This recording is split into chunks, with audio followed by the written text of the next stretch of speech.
Salut à tous et à toutes, c'est Florent de la chaîne Hobby Figurines et aujourd'hui on se retrouve pour une toute nouvelle vidéo, donc une vidéo tuto décor.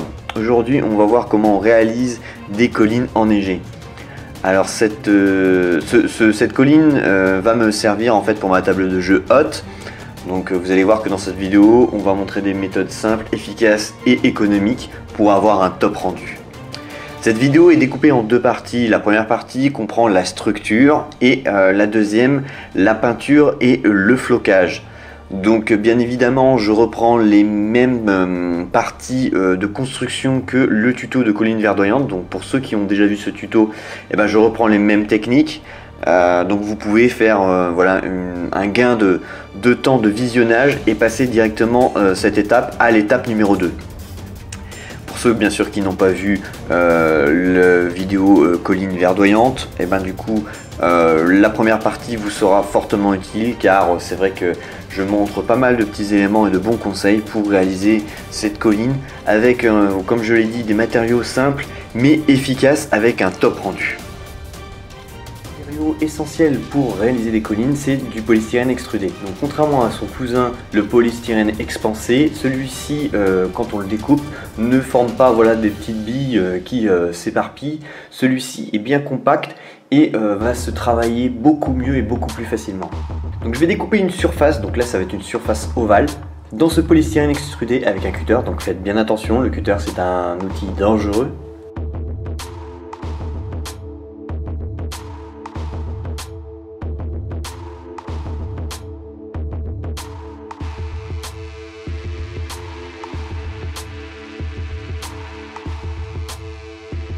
Et une fois découpé la première, je vais en découper une deuxième parce que je souhaite avoir quand même une grosse épaisseur, donc pour faire une grosse colline tout simplement.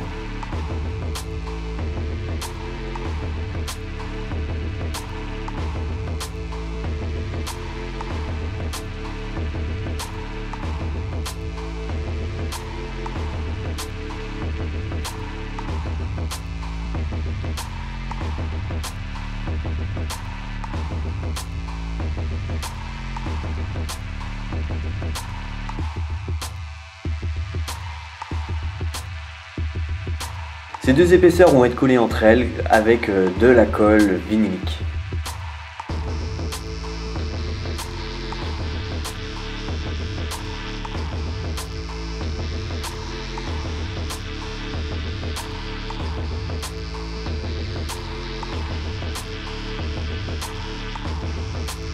Et pour bien coller les deux surfaces, je rajoute du poids sur le dessus pour bien comprimer les deux parties entre elles et faciliter un bon collage.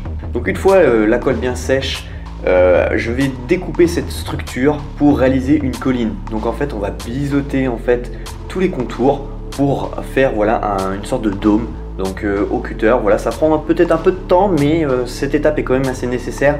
Donc il est important de faire une bonne pente pour avoir un beau rendu.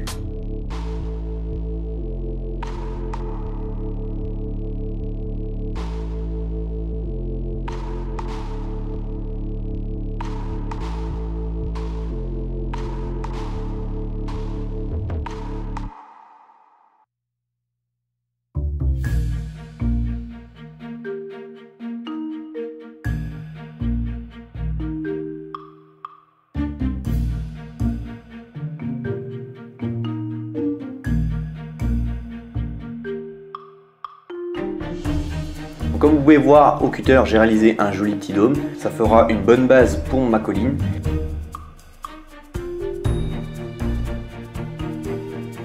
Et avec du papier abrasif 80, je vais poncer cette colline pour retirer toutes les impuretés liées à la découpe et donner une surface bien propre et bien lisse.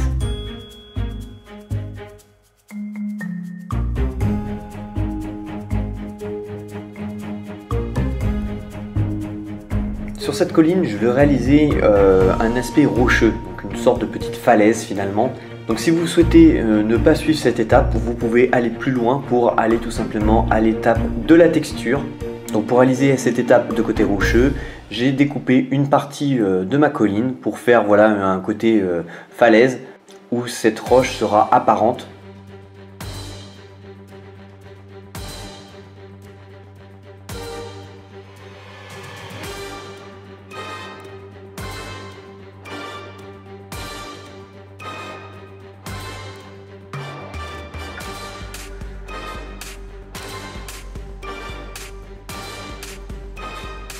Donc pour réaliser l'effet rocheux, j'utilise du liège, donc de l'écorce de liège que j'achète voilà, pendant les périodes de Noël.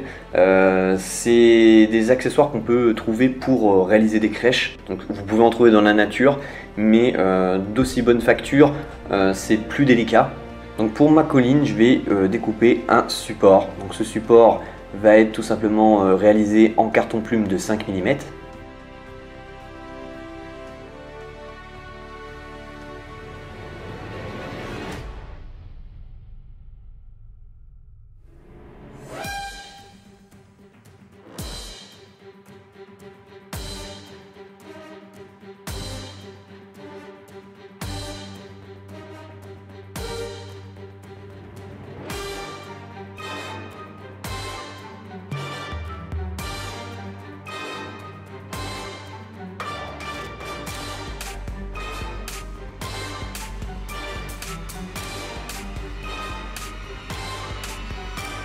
Donc ensuite on va essayer de créer l'harmonie avec les écorces, donc je vais en appliquer le long de ma paroi, voir lesquelles pourraient être voilà, adaptées à cette surface, et je vais les découper. Donc je n'ai pas utilisé malheureusement de scie parce que j'en avais pas avec moi, donc de petites scies de modélisme.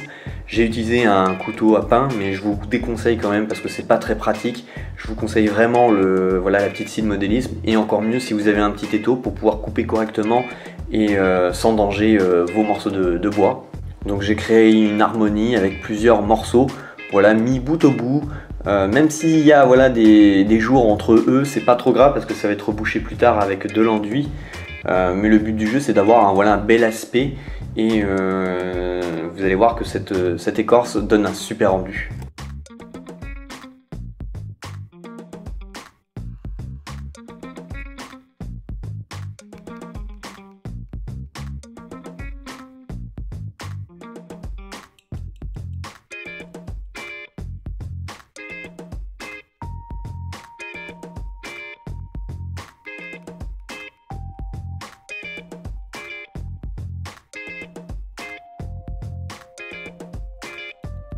Donc ensuite, ma colline est collée au support avec de la colle vinylique, et pareil pour mes morceaux de liège. Je vais les coller contre la paroi et le support.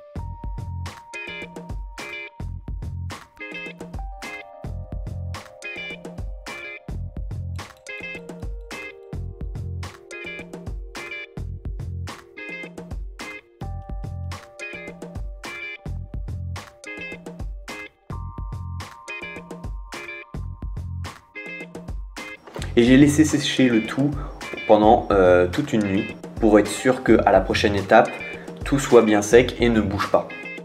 Donc avec de l'abrasif, je vais poncer ma colline pour que le support avec voilà, ce polystyrène extrudé soit bien en correspondance.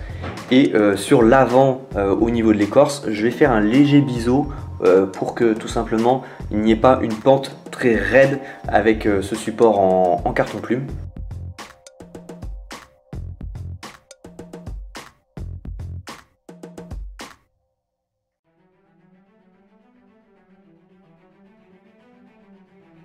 Donc ensuite, avec de l'enduit de rebouchage, je vais reboucher tous les trous et les fissures qui ne me plaisent pas sur cette colline.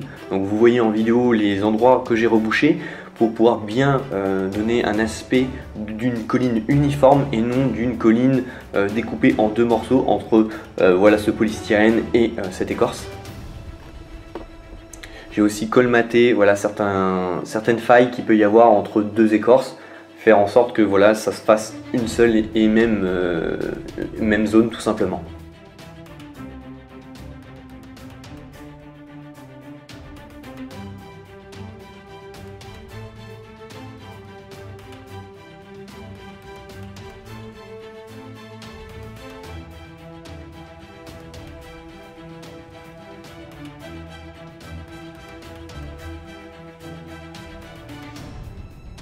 Donc j'ai laissé sécher toute une nuit. Si vous avez des défauts de rétractation ou de petites fissures, vous pouvez en redonner une deuxième fine couche pour reboucher le tout. Donc ensuite, avec de l'abrasif, j'ai poncé cet enduit sur les endroits où il y aurait des petits défauts pour que la surface soit propre.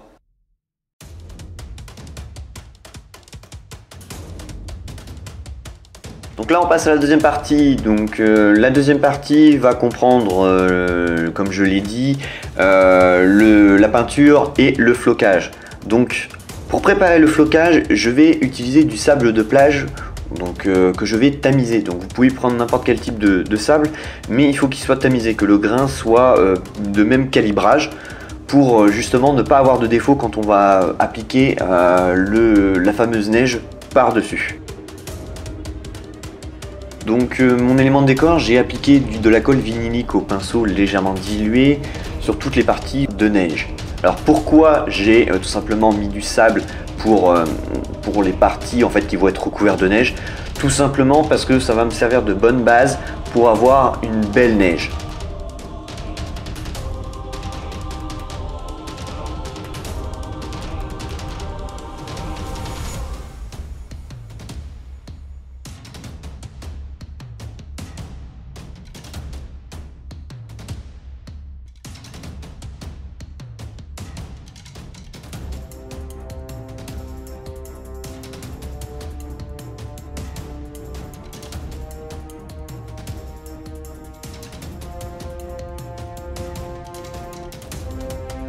Donc une fois que le sable a bien collé, a bien séché, je vais appliquer mes couches de peinture. Donc je vais utiliser du gris et du noir pour avoir un gris foncé que je vais appliquer en base pour ma roche. Donc bien sûr, les éléments de roche c'est optionnel, vous pouvez ne pas du tout en avoir pour vos collines. Moi j'aime bien en avoir un petit peu parce que ça fait un côté naturel. Donc n'hésitez pas à passer 2 couches et à diluer un petit peu pour que ça vienne bien s'imprégner dans certains pores de cette écorce, dans certains creux.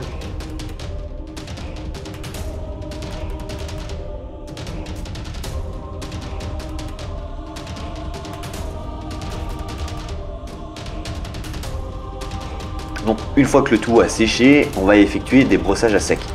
Donc le brossage à sec, ça va être un gris avec un mélange de blanc. Donc je fais, voilà, comme vous pouvez voir en image, un petit mélange avec un brossage à sec en plein pinceau plat que je viens voilà, tout simplement appliquer sur cette roche pour éclaircir, pour avoir voilà, cette nuance d'éclairage sur les arêtes. Ça va permettre de faire une mise en lumière.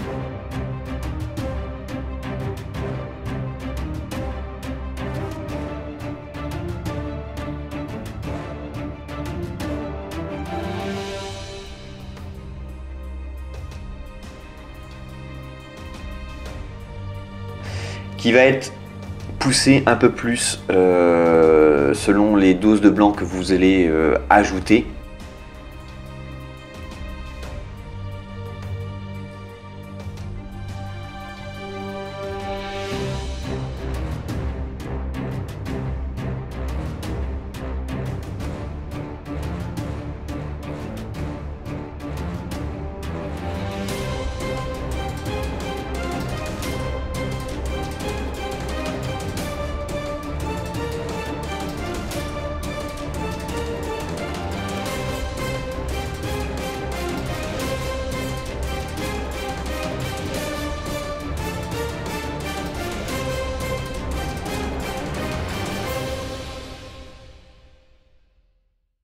Donc ensuite, avec un pinceau propre, je vais appliquer du blanc sur les parties de sable. Oui, en effet, ça va me permettre d'avoir une bonne base bien blanche pour mon flocage neige. Alors, bien évidemment, si vous débordez sur des parties grisâtres, c'est pas bien méchant, vous pourrez repasser plus tard voilà, du gris sur les zones en question.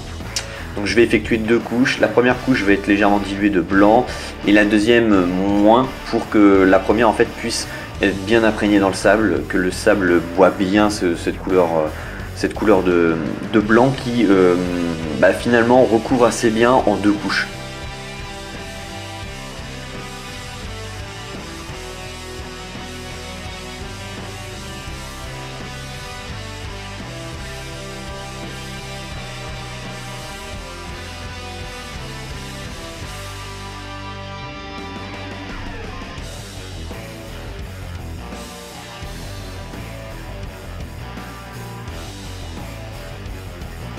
Ensuite, une fois que le blanc a bien séché, je vais appliquer voilà, de la colle vinylique diluée sur toutes les parties blanches que j'ai peint pour tout simplement floquer du flocage neige.